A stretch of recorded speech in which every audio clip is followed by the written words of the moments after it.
পহেলা August তৎকালীন ফেসিবাদী সরকার জামায়াত ইসলামী, ইসলামী ছাত্র শিবির এবং তার অঙ্গ সংগঠনগুলোকে রাজনৈতিক দল এবং সংগঠন হিসেবে নিষিদ্ধ করে সন্ত্রাস দমন আইনের 18(1) এর ধারা অনুযায়ী প্রজ্ঞাপন জারি করে। 5 তারিখে তৎকালীন সরকারের পতন হয় এবং জামায়াত ইসলামীর নেতৃবৃন্দকে সেনাপ্রধান সহ মহামান্য রাষ্ট্রপতির দপ্তরে আনুষ্ঠানিকভাবে আমন্ত্রণ জানানো হয়।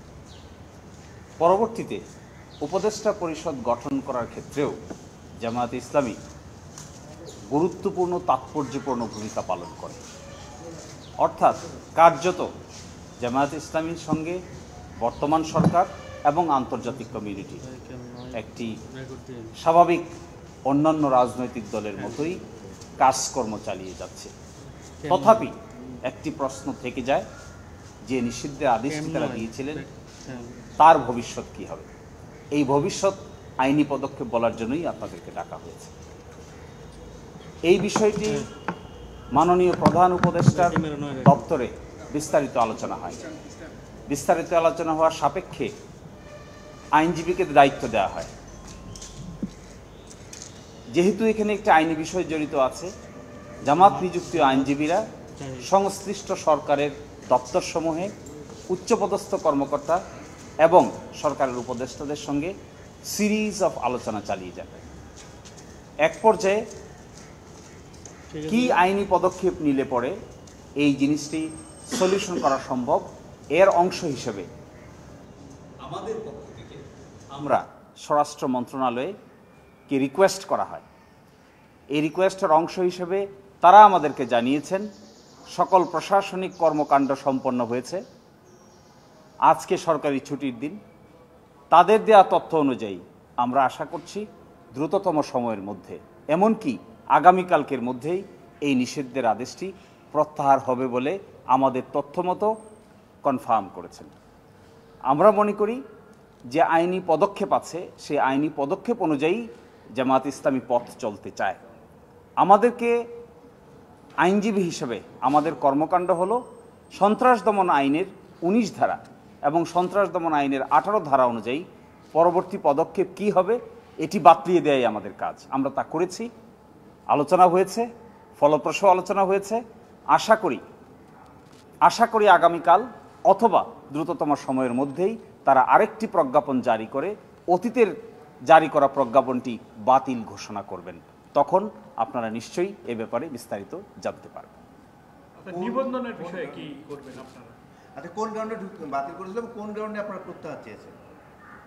জি, বাতিল করেছিল যে কয়টা কারণ, তার মধ্যে সর্বশেষ কারণ ছিল যে তাদের কাছে, তৎকালীন সরকারের কাছে নির্ভরযোগ্য তথ্য আছে যে জামায়াত ইসলামী এবং তার অঙ্গ সংগঠনগুলো সন্ত্রাসী কর্মকাণ্ডের সঙ্গে জড়িত। অথচ কি ধরনের সন্ত্রাসী কর্মকাণ্ড, কি সেই সন্ত্রাস, কি সেই অ্যাক্টিভিটি, এই মর্মে কোনো ব্যাখ্যা তৎকালীন সরকার দেয়নি। আমরা বর্তমান সরকারকে এটা বলেছি যে আপনাদের কাছে যদি কোনো নির্ভরযোগ্য তথ্য থাকে, কোনো সুনির্দিষ্ট তথ্য থাকে, তাও আপনারা আমাদের দেখাতে পারেন। বস্তুত অর্থে এটি একটি কথার কথা, শুধুমাত্র একটি গণ অভ্যুত্থানের কর্মকাণ্ডকে ভিন্ন দিকে প্রবাহিত করার জন্যই এই ধরনের পদক্ষেপ নেওয়া হয়েছিল বলে আমরা মনে করি এবং বর্তমান সরকার প্রশাসন সবাই এই কথা মনে করে। আপনারা এটা আদালতে না যে সরাসরি কেন প্রজ্ঞাপনের মাধ্যমে? কারণ হলো সন্ত্রাস বিরোধী আইনের বিধান আছে 19 নম্বর ধারা অনুযায়ী আদালতে আসার আগে সংশ্লিষ্ট সরকার কিংবা সংশ্লিষ্ট কর্তৃপক্ষই এই ব্যাপারে পদক্ষেপ নিতে পারেন। যেহেতু সন্ত্রাস বিরোধী আইনের অধীনে নিষিদ্ধ করা হয়েছে, সেজন্য আমাদের সকল পদক্ষেপ সন্ত্রাস বিরোধী আইনের 19 ধারা অনুযায়ী নিতে হবে। সরাসরি আদালতে আসার প্রশ্ন নাই। এই জন্যই এই কাজ যারা নিষিদ্ধ করেছে তারাই এটি প্রত্যাহার করতে পারেন, এই ক্ষমতা আছে।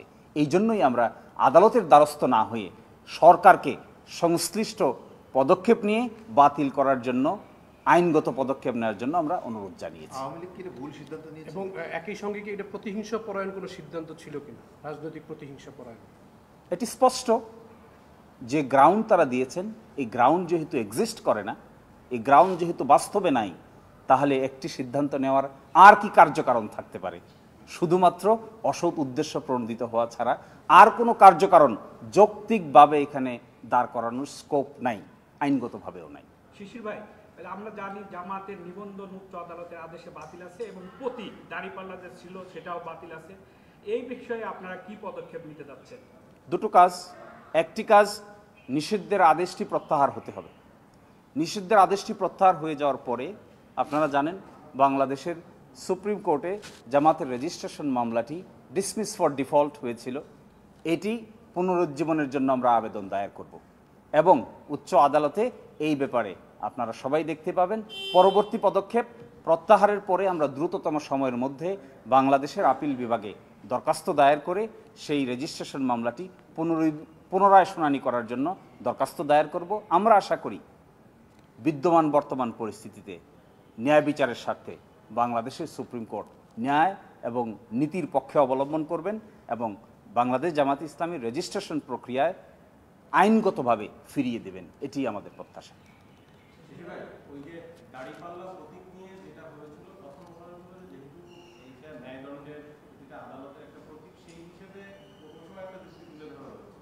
এখন এটা যদি আবারও বলা হয় জামাতের প্রতীক পরিবর্তন করার কোনো পরিকল্পনা জামাতের আছে কিনা এরকম কোনো আলোচনা হয়েছে? দেখুন, জামাতের সামনে ইস্যু হলো এখন জামাতের নিষিদ্ধের আদেশ সরকারিভাবে প্রত্যাহার করানো। জামাতের সামনে দ্বিতীয় এজেন্ডা এখন জামাতের এই রেজিস্ট্রেশন মামলাটি উচ্চ আদালত কর্তৃক নিষ্পত্তি করানো।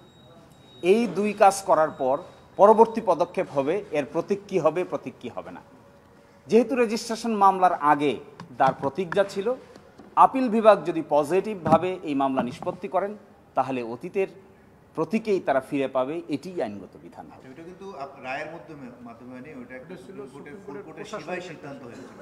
সেক্ষেত্রে ফুল কোর্টের সেবা আপনি কীভাবে সিদ্ধান্ত করবেন? দেখুন, ফুল কোর্ট, সুপ্রিম কোর্টের ফুল কোর্ট একটি প্রশাসনিক বডি, এটি কোনো বিচারিক কার্যকারণের ক্ষমতা তাদের নেই। আর বাংলাদেশের হাইকোর্ট বিভাগ কিংবা আপিল বিভাগ এটি একটি বিচারিক কার্যকারণের ক্ষমতা তাদের আছে। কোনো প্রশাসনিক সিদ্ধান্ত নিশ্চয়ই কোনো বিচারিক সিদ্ধান্তের উপরে প্রাধান্য পাবে না।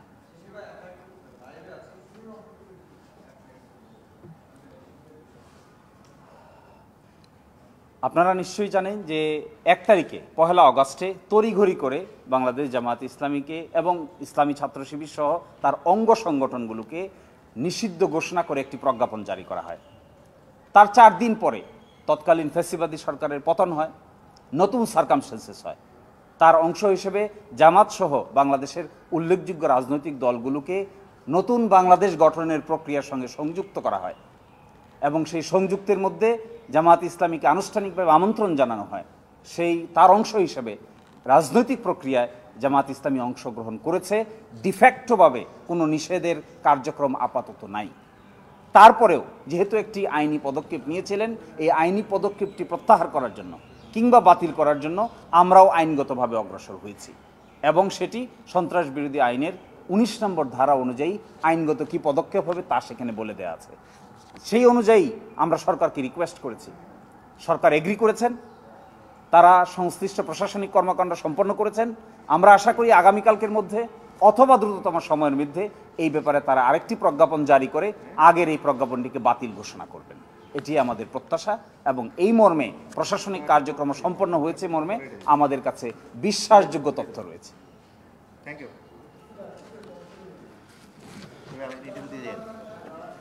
আর দেব না।